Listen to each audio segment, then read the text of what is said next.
ભરૂચમાં આવેલી welfare hospital સંચાલિત શાળામાં શિક્ષકો અને એડમિનિસ્ટ્રેશન વચ્ચે તંગદિલી જોવા મળી છે. શાળાનું પરિણામ ઘટતા એડમિન દ્વારા કેટલાક શિક્ષકો વિરુદ્ધ કાર્યવાહી કરતા માહોલ ગરમાયો હતો. શિક્ષકો દ્વારા આક્ષેપ કરવામાં આવ્યો છે કે તેઓ વર્ષોથી નિષ્ઠાપૂર્વક શિક્ષણ આપે છે, છતાં તેમની માંગણીઓ જેમ કે પગાર વધારો પર કોઈ ધ્યાન આપતું નથી.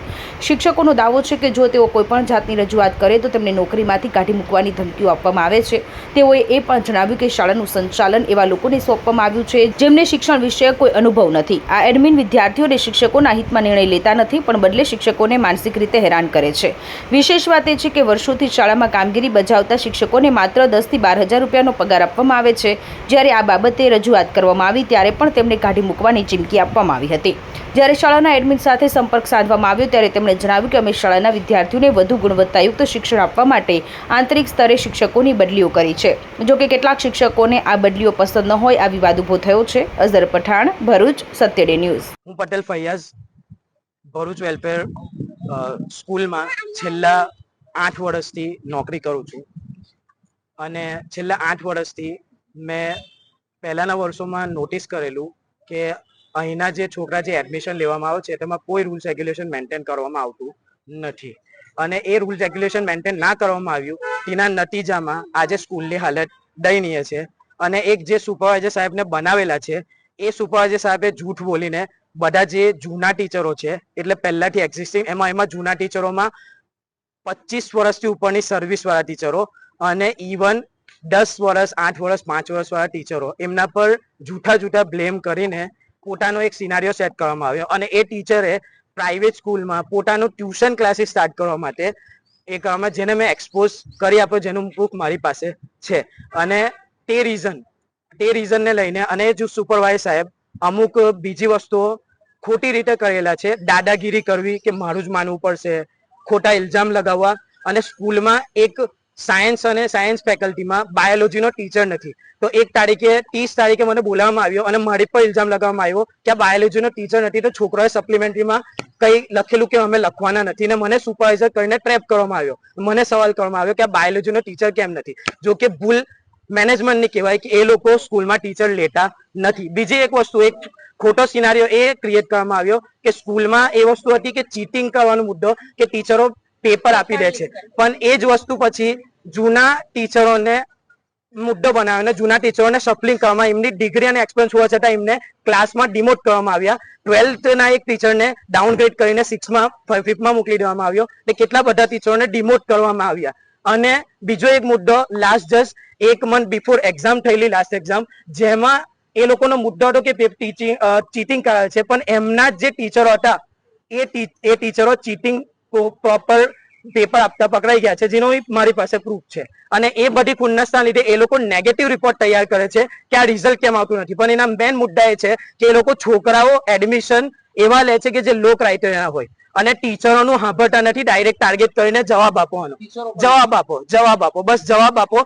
અને હ્યુમિલિએટ કરે બધાની સામે. એટલે અહીં ટીચરો જે છે એ હ્યુમિલિએટ થવા માટે આવ્યા અને સંસ્થામાં એડમિન એક જે છે એ એડમિન ને હોસ્પિટલ છે તો એ સ્કૂલ નથી હાચવી શકતા તો એમને સીધી રીતે બરતરફ કેમ કરીને નથી આવતા, એમને બચાવવામાં આવે, કોઈ બીજા એડમિન મૂકવામાં આવે જેને સ્કૂલનો એક્સપિરિયન્સ હોય તે સારી રીતે સ્કૂલ ચલાવી શકે અને એક ફ્રોડ જે સુપરવાઇઝર સાહેબ છે એને બચાવવામાં આવે છે. તો આટલું મારું કેવું છે. હું Ejaz Patel, administrator the Bombay Patel welfare society Bharuch. આજ રોજ જે ઘટના બનેલી છે જેના કેટલાક કારણો હતા.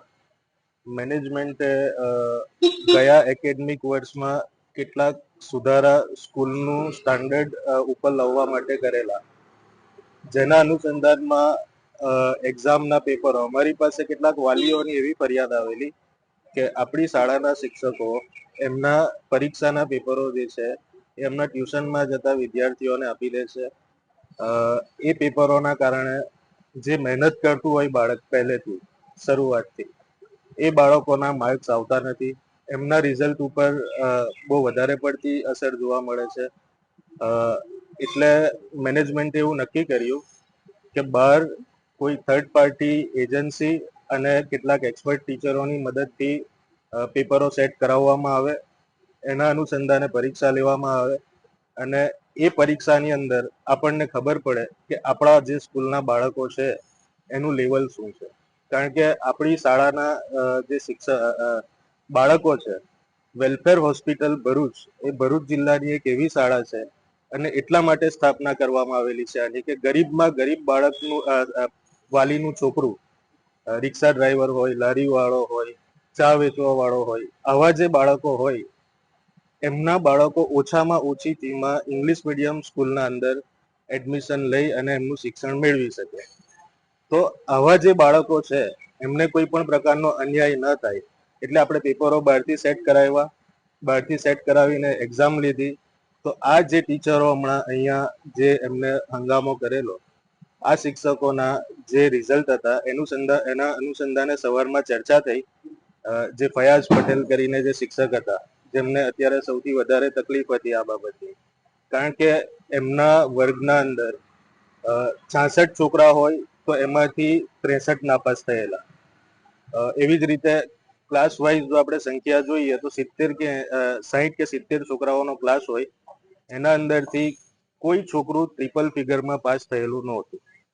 એટલે એમને લોઅર ક્લાસ આપવાની ચર્ચા થઈ હશે સ્કૂલના પ્રિન્સિપલ અને સુપરવાઇઝર સાથે સ્કૂલના અંદર, કે તમને હવે જે હાયર ક્લાસ આપેલા એના બદલે લોઅર ક્લાસમાં તમને મૂકીશું. કારણ કે આ વર્ષે અમે ઘણા નવા શિક્ષકોની ભરતી કરી છે જે લોકો ફુલ્લી ક્વોલિફાઈડ છે, એ લોકો એમની માસ્ટર્સ ડિગ્રી અને બીએડ નું જ્ઞાન ધરાવે છે. એટલે એક ઇનસિક્યોરિટીના ભાગરૂપે આ પ્રકારનો માહોલ ઉભો કરવામાં આવ્યો અને મેનેજમેન્ટ ઉપર દબાણ કરવાના પ્રયત્નો કરવામાં આવ્યા. મારું નામ પટેલ ઝૈનુલ આબિદીન ઉસ્માન અહમદ છે. હું શેરપુરાનો રહેવાસી છું.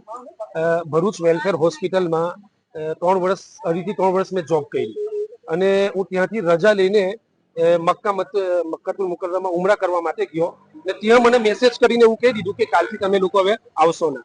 આવા કેટલા ટીચરો છે કે જેને એવો માહોલ ક્રિએટ કરવામાં આવે છે, એટલા મજબૂર કરવામાં આવે કે ટીચરો અહીંયાથી રડીને જાય ને બીજા સ્કૂલ વાળા એમને ઢૂંઢે. એવા એક્સપિરિયન્સ ને અનુભવ વાળા ટીચરો જ્યારે અમની પાસે આપણે ખાલિદ સર પાસે, એજાઝ એડમિન પાસે ને ટ્રસ્ટ પાસે આ વસ્તુ આપણે લઈને જઈએ, ફરિયાદ લઈને જઈએ તો એ લોકો એક જ વાક્ય કે ગેટ ફ્રોમ હિયર, અહીંયાથી તમે નીકળી જાઓ, જે થાય તે તમારે અમારું માની લેવાનું. અત્યારે તમે જોયું હશે કે બધા એમના જે ટ્રસ્ટના જે સભ્યો છે, બીજા જે કર્મચારી છે, એ લોકો મને મારવા માટે ધક્કા મારવા માટે ઉભા થઈ ગયા હતા ને ખાલિદ સરે મને ધક્કા મારી એવું કીધું કે અહીંથી ચાલવા મને. હાલાકી હોસ્પિટલ ને સ્કૂલ જે છે ને પબ્લિકના પૈસાથી ચાલે છે. ફીસ જ્યારે ના આવે તો પણ ટીચરો પર ડોળે કે તમારો પગાર સ્ટોપ થઈ જશે. તો આ કઈ લગીને એવું બધું છે. જો તમે આ વિડીયો ફેસબુક પર જોઈ રહ્યા છો તો લાઈક અને ફોલો કરો, અને યુટ્યુબ પર જોઈ રહ્યા છો તો અમારી ચેનલને સબસ્ક્રાઇબ કરો. saturday.com આઝાદી સમાચારોની.